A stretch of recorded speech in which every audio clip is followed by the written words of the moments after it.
નારી નીરખી પર નારીને જોઈને મારી આંખોમાં મલ જામી ગયો છે, મારું આંખોમાં મેલ જામી મન મલિન વિષય સંગ લાગે, મારું મન વિષયોના સંગમાં, વિષયો લોકોના સંગમાં રહેવાથી મારા મનને મેલ લાગ્યો છે.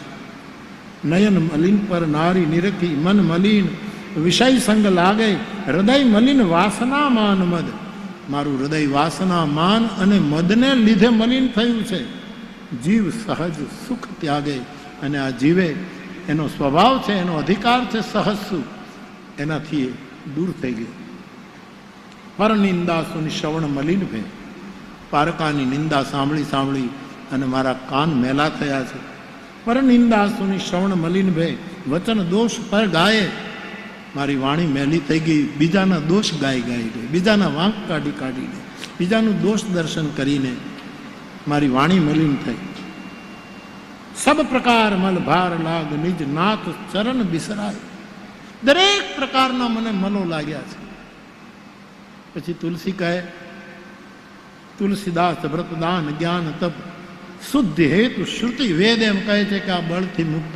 હવે કપડું મેલું થયું હોય તો એને મેલથી મુક્ત કરવા માટે ગામડાની રીતે ધોકો લ્યો.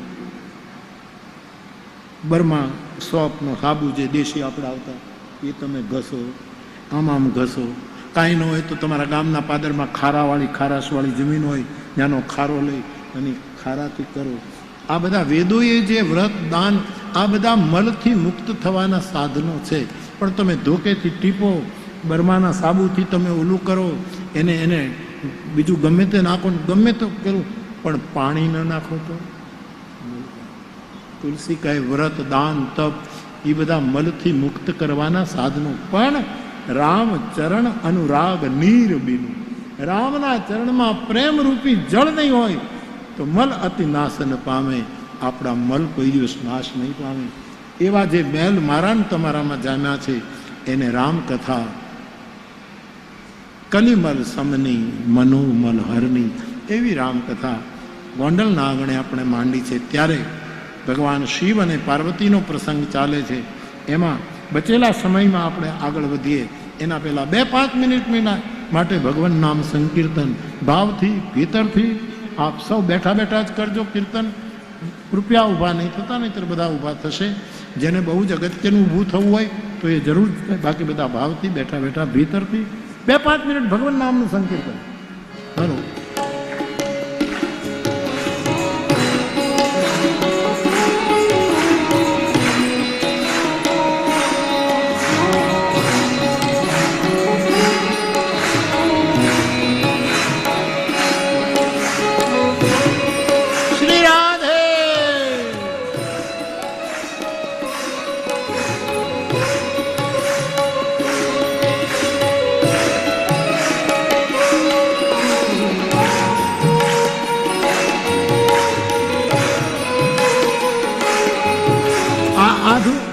આધુનિક વિજ્ઞાન એમ કહે છે કે સૂરમાં, લયમાં, તાલમાં વગાડવું ને ગાવું એક થેરેપી છે. આધુનિક વિજ્ઞાન સૂરમાં રહેવું, તાલ બરાબર, લય બરાબર પકડવી, શબ્દ શુદ્ધિ હોય એ રીતે ભગવાન નામનું સંકીર્તન કરો અથવા તો કોઈ પણ સંગીત એક થેરેપી છે. એ આપણા શરીરને બહુ ફિટ રાખે છે. શરીરના ફિટનેસનું એક બહુ જ પહેલું પ્રમાણ શું કહેવાય? પેટ અંદર હોય ને છાતી બહાર હોય, એનું નામ શરીર ફિટ. પેટ અંદર હોય અથવા તો આમ સપાટ પેટ અને છાતી જરા બહાર નીકળતી, હા ઊંધું થઈ ગયું. છાતી લગભગ બેહી ગઈ. કોના કારણે બેહી ગઈ ખબર નથી. બીક, પ્રલોભન, ભય, શું થશે એ છાતી અંદર વહી ગઈ ને પેટ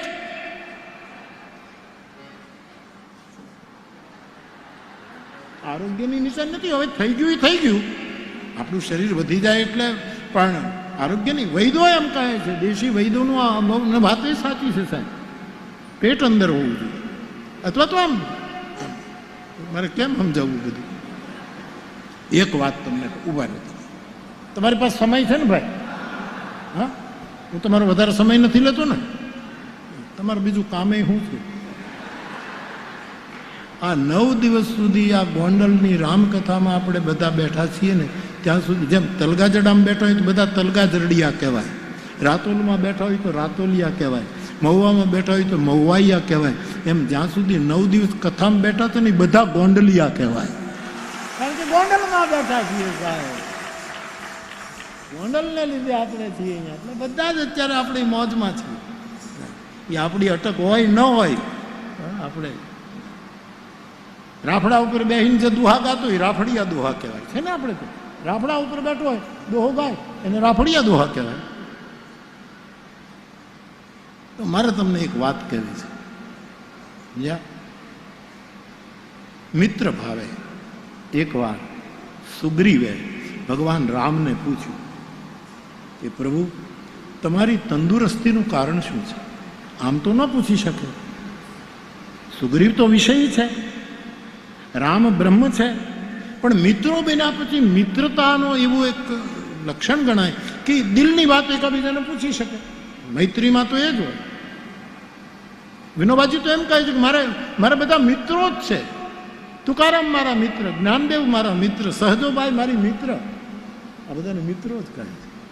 ઇવન પરમાત્માના અવતારો નહીં પોતાનો મિત્ર જ ગણે છે. એ બધા મારો મિત્રો છે, હું એની સાથે વાતચીત કરું છું, એવું વિનોબાજી કહે. એવું છે મિત્રો છે, હું એની સાથે વાતચીત કરું છું, એવું વિનોબાજી કહે. એવું છે મૈત્રી. બહુ મોટું સાધુનું લક્ષણ કહેવાય. અને પતંજલિએ પોતાના શાસ્ત્રમાં મૈત્રીને સ્થાન આપ્યું છે. મૈત્રી, અને બુદ્ધ પાસે તો મૈત્રી સિવાય બીજું છે શું? મૈત્રી. તો સુગ્રીવ જ્યાં સુધી રામનો મિત્ર નથી બન્યો ત્યાં સુધી તો આવો પ્રશ્ન ન પૂછી શકે. પણ સુગ્રીવ રામનો મિત્ર બની ગયો. આ વર્ષો પહેલા દાદાએ કીધેલી વાત કરું છું સાહેબ. આ વર્ષો પહેલાની સ્મૃતિ આપણી પાસે રજૂ કરું છું. એ ક્યાં ગ્રંથમાં મેં તો ભરોસો રાખીને કાંઈ કીધું નહીં કે ક્યાં લખ્યું છે. મારે કાંઈ પૂછ્યું, ગુરુ બોલ્યા એટલે વાત પૂછું. મને આ ડૉક્ટર 2 દિવસથી પૂછે છે, ક્યાં ગયા ડૉક્ટર સાહેબ? એમણે 2 જણાએ પૂછ્યું કે બાપુ તમે 2 દિવસ પહેલાં કીધું કે ગુરુને ગાવ નહીં, ગુરુને સેવો. સેવો એટલે શું? એ જે બોલે એને એ બરાબર જ છે એમ પકડી લેવું, એનું નામ સેવન.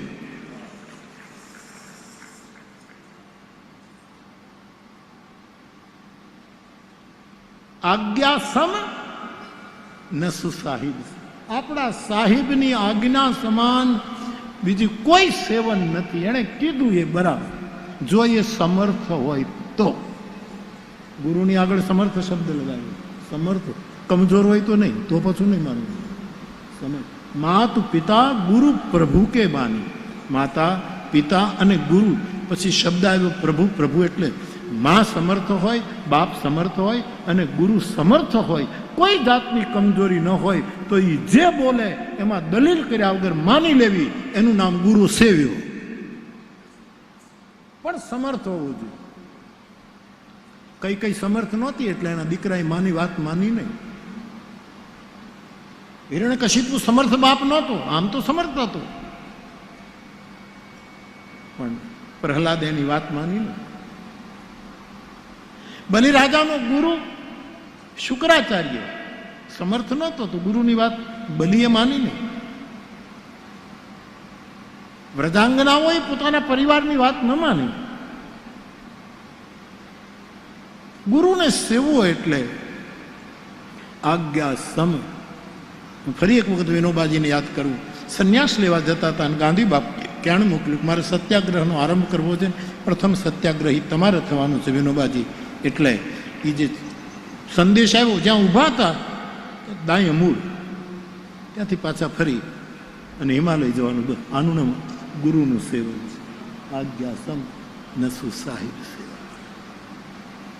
તો મૈત્રીમાં આવી રીતે વાત થઈ છે. તો દાદાએ મને કહેલું કે હું તો કાંઈ પૂછું જ નહીં ને કે ભાઈ આ કયા ગ્રંથમાં આવ્યું છે. મારા માટે તો રામજી મંદિરથી તલગાજડાનું મારું માટીનું મકાન અને મોટા બાપાને ત્યાં દાદા સુવા જાય અને આમ નાવા જાય ઘોઘા અમીરની વાડીએ, એ આટલો જે ભૂગોળ હતી ને એમાં મને ત્રિભુવન દાદા ફરતા એવું નહોતું, રામચરિત માનસ આટા મારતું હોય એવું જ દેખાણું છે સાહેબ, આખો ગ્રંથ જ ફરતો. એટલે એના વેણ મારા માટે કાગબાપુએ બહુ સરસ લખ્યું કે એવું તે શું છે ગંગામાં કે એમાં નાયેથી પાપ ધોવાય? એવું તે શું છે કે એમાં નાય એટલે પાપ ધોવાઈ જાય? એવું તે એમાં શું છે કે જેમાં નાયે પાપ ધોવાય? આવો સંશય કોઈ દી એ કરે નહીં જે ગંગામાં નાય. જે ગંગામાં નાય એ કોઈ દિવસ શંકા ન કરે, કારણ ભાઈ એને ભરોસે રહેવાય. ભરોસે રહેવાય, એમાં પંડિતના ડાપણ ન ડોળાય, એને ભરોસે રહેવાય. કેમ કીધું ને શું કામ કીધું એવો સંશય કદી. વૈદ્ય ઘરના વાટેલા ઓલા ઓહડ નહીં ઓળખા,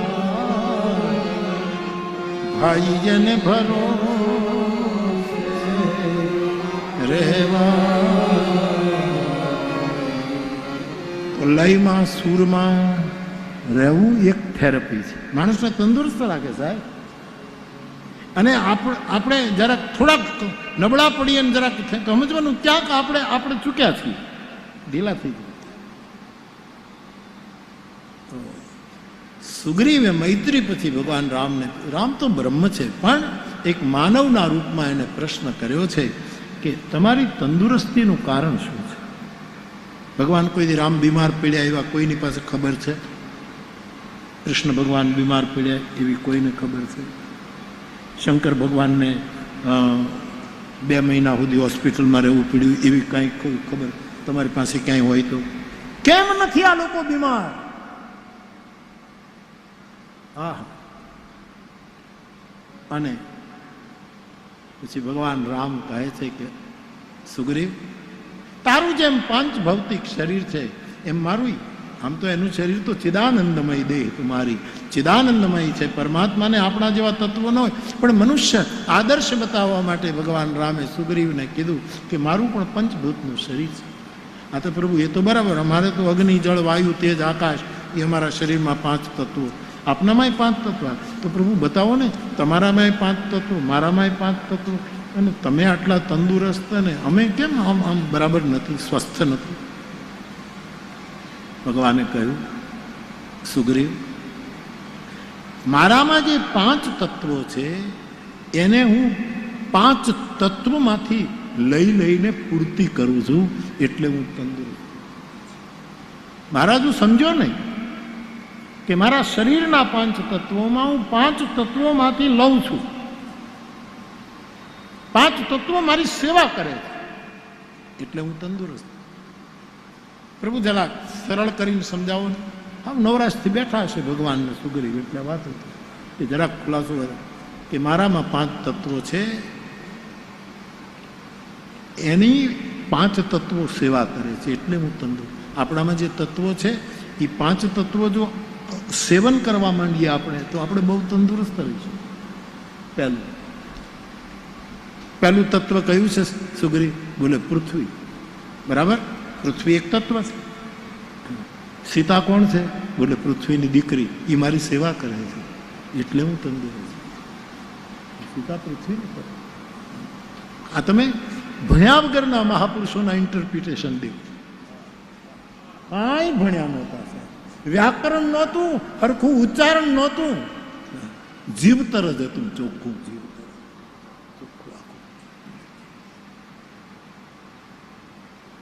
પૃથ્વીની દીકરી જાનકી સીતા કર પદ સરોજ લાલિતો ચિંતકસ્ય મન ભંગ સંગીનો. પૃથ્વીની દીકરી જાનકી એ મારી સેવા કરે એટલે મારામાં રહેલા પૃથ્વી તત્વનું પોષણ આ પૃથ્વીની દીકરી જાનકી કરે છે, માટે તંદુરસ્ત છું. સુગ્રીવ, આ હનુમાન તારો સચિવ છે, મંત્રી છે, ને અત્યારે મારો સેવક છે. એ હનુમાન કોણ છે? બોલે વાયુપુત્ર. તો વાયુ મારી સેવામાં બેઠો છે, પવન મારી સેવામાં, વાયુ તત્વ મારી સેવા કરે, સતત નિરંતર સેવા કરે. હા. ત્રીજું તત્વ અગ્નિ તત્વ. તેજ નિદાન લખન પુનિત. ગોસ્વામીજી કહે લક્ષ્મણજી બહુ તેજસ્વી છે, અતિશય તેજસ્વી. લક્ષ્મણ અગ્નિ તત્વ છે, એની મારી સેવામાં છે, મારા માટે જાગરણ કરે છે. એટલે હું ભરતનું હૃદય આકાશ વિશાળ છે. મારો ભરત આકાશ જેવો વિશાળ છે. એ ભરત જે આકાશ છે એ મારી સેવા કરે. અને વેદમાં એમ કહેવાયું કે જળ જો વિફરે તો શત્રુને મારી નાખે. ગંગા પવિત્ર છે પણ છે જળ, પણ એમાં બે કાંઠે પાણી આવે તો કેટલાયનું મૃત્યુ કરાવી દે, કેટલાયનું. સુનામી આવે તો એ જળ તત્વ. એટલે વેદની અંદર શાયદ કયો વેદ અત્યારે મને સ્મરણ નથી, પણ વેદનું વાક્ય છે, હું જવાબદારીપૂર્વક બોલું. વેદમાં એમ કહ્યું છે કે જળ એ શત્રુઘ્ન છે. જળ આપણે વર્તમાન ઘણા આંદોલન કરે, કોઈ કારણસર આંદોલન, તેના ઉપર નથી લોકો ટીયર ગેસ છોડે. ગેસ છોડે એટલે આંસુડા આવવા માંડે અથવા તો